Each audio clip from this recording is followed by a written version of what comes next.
윤석열 정부 국정 2인자였던 한덕수 전 총리 오늘 구속 갈림길에 섰습니다. 네, 조금 전부터 법원에서 한 전 총리에 대한 구속영장 심사가 시작이 됐는데요. 법원에 나가 있는 취재기자 연결해서 자세히 알아보겠습니다. 이경국, 권준수 기자 전해주시죠.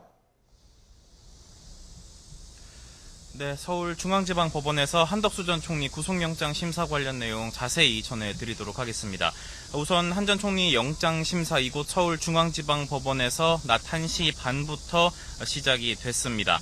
헌정사상 처음으로 전직 국무총리가 구속 갈림길에 서게 된 겁니다. 앞서 한 전 총리 12시 50분쯤에 내란 특검이 있는 서울고등검찰청에 도착을 했고요. 특검과 함께 법원으로 이동을 했습니다. 그리고 1시 20분쯤 법원에 도착을 했는데요. 조금 전 현장 상황 보신 것처럼 이 계엄을 정당화하려 한 것 아니냐라는 등의 기자들의 질문에 아무런 답도 하지 않은 채 법정 안으로 향했습니다. 오늘 영장 심사가 끝나고 나면 한 전 총리 서울구치소로 이동을 해서 결과를 기다리게 됩니다. 오늘 영장 심사는 정재욱 영장전담 부장판사의 심리로 이루어지고 있습니다. 정 부장판사는 앞서 내란 특검이 청구했던 이상민 전 장관 구속영장 그리고 김건희 특검이 청구했던 김건희 씨 구속영장을 발부한 바 있습니다. 오늘 특검에서는 영장심사에 김영수 특검보 등 총 8명이 참여를 했고요. 특검은 구속 필요성을 강조하는 360여 쪽 분량의 의견서를 재판부에 제출했습니다.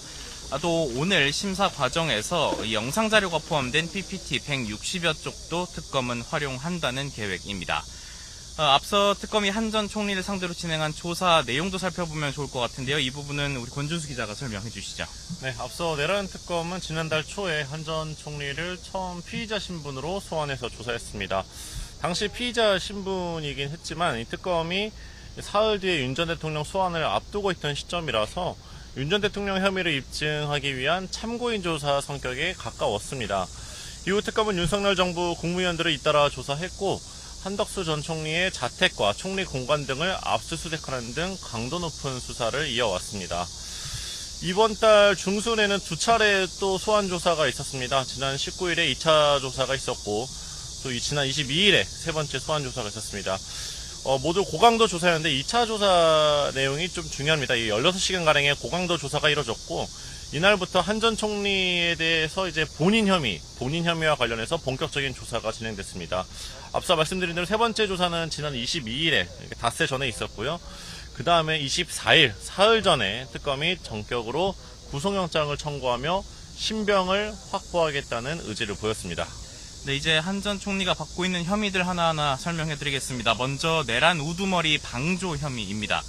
계엄 당시 국무총리로서 대통령의 국가와 헌법소 책무를 보좌했어야 하는데도 위헌 위법한 비상계엄 선포를 막지 못했다고 특검은 판단을 했습니다. 실제로 특검은 계엄 선포 전에 열린 국무회의가 단 2분 만에 끝났던 것으로 판단하고 있습니다. 특검은 나아가서 한 전 총리가 윤 전 대통령의 계엄 선포가 이루어질 수 있도록 적극적인 행위에도 나아갔다고 판단했는데요. 특검은 한 전 총리가 윤 전 대통령에게 계엄 전 국무회의 소집을 건의했던 것이 이 계엄의 정당성을 부여하기 위한 것이 아니었는지 의심하고 있는 상황입니다. 이와 함께 한 전 총리 사후 계엄 선포문 관련 혐의도 받고 있습니다. 공 기자 설명 부탁드리겠습니다.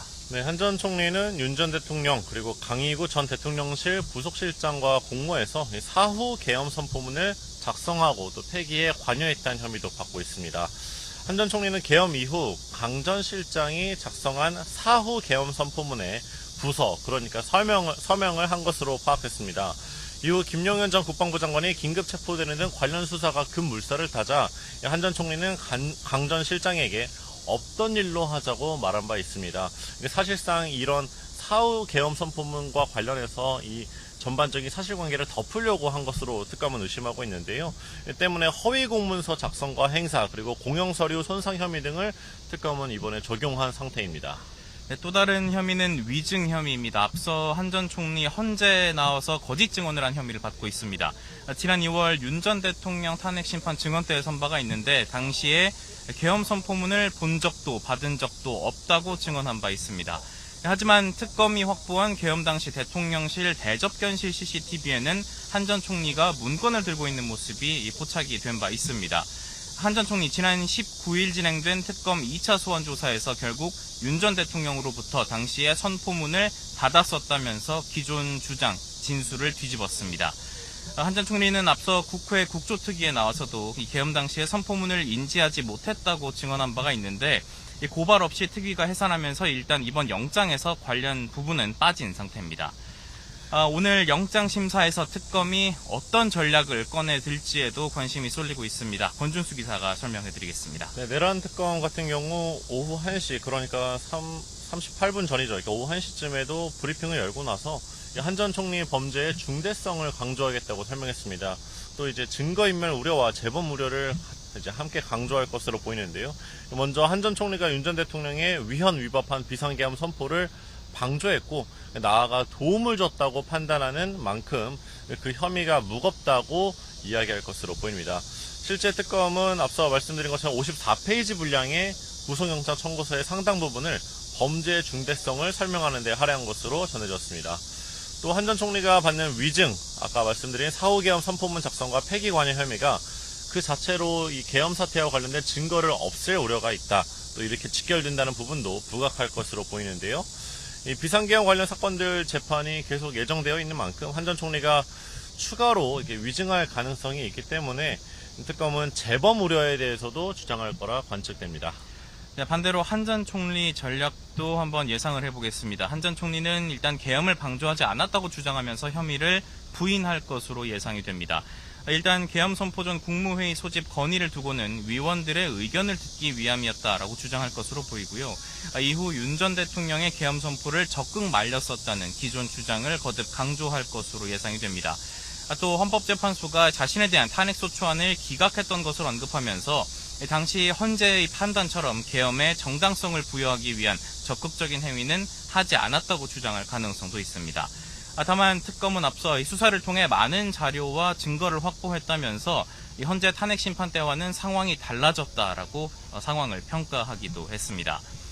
오늘 구속영장 심사 결과는 특검의 향후 수사에도 큰 영향을 줄 것으로 예상이 됩니다. 권준수 기자 설명 부탁드리겠습니다. 네, 구속영장 실질심사 뒤에 이제 구속영장이 발부될 경우를 가정해서 보면 이 특검은 지금까지 계엄 관련 핵심 인물들의 신병을 확보하거나 이미 재판에 넘긴 상황입니다. 윤석열 전 대통령과 이상민 전 행정안전부 장관은 이미 구속된 채로 재판에 넘어간 상태이고요. 아까 말씀드린 대로 구속영장이 발부된다면 국정 2인자로서 한덕수 전 총리까지 구속되는 상황이 됩니다. 다른 국무위원과 고위공무원 등에 대한 특검의 수사가 계속 이어질 전망인데 관련해서 한 전 총리까지 구속된다면 수사에 탄력이 붙을 전망입니다. 이미 특검은 계엄 당시 합동수사본부 검사 파견을 이제 검토하라 이렇게 지시한 의혹과 관련해서 박성재 전 법무부 장관에 대한 강제 수사에도 착수한 상황인데요.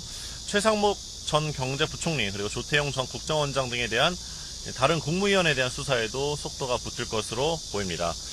또 아까 말씀드린 이제 정진석 이제 대통령실 관계자죠. 정진석 전 비서실장 등 당시 관계자 수사에도 힘이 실릴 가능성이 있습니다. 아무래도 한 전 총리가 국정 2인자로서 핵심 인물이었기 때문에 다른 수사에도 영향을 줄 수밖에 없을 것으로 보입니다.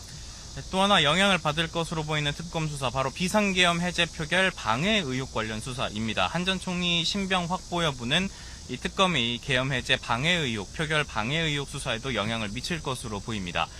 특검은 국민의힘 지도부가 소속 의원들이 이 계엄 해제 표결에 참여하지 못하도록 방해했다는 의혹을 조사하고 있는데요. 당시 실제로 국민의힘 의원총회 장소가 당사에서 국회로 또 국회에서 당사로 잇따라 바뀐 바가 있습니다. 그런데 한 전 총리 계엄 당일 밤 11시 12분쯤에 추경호 당시 국민의힘 원내대표와 통화를 한 사실이 확인이 됐습니다. 이후에 추경호 의원은 윤석열 전 대통령과도 통화를 했습니다. 특검은 한 전 총리 신병을 확보하면 당시 통화 내용 그리고 통화를 한 배경 등에 대해서 수사력을 집중한다는 방침입니다. 특검은 이 부분이 한 전 총리의 내란 우두머리 방조 혐의와도 무관하지 않다는 입장을 밝힌 바 있습니다. 한 전 총리 구속 여부 이르면 오늘 밤에 결정될 가능성이 있습니다. 법원에서 영장심사 관련 소식 계속 전해드리도록 하겠습니다. 상암동 스튜디오 나와주십시오.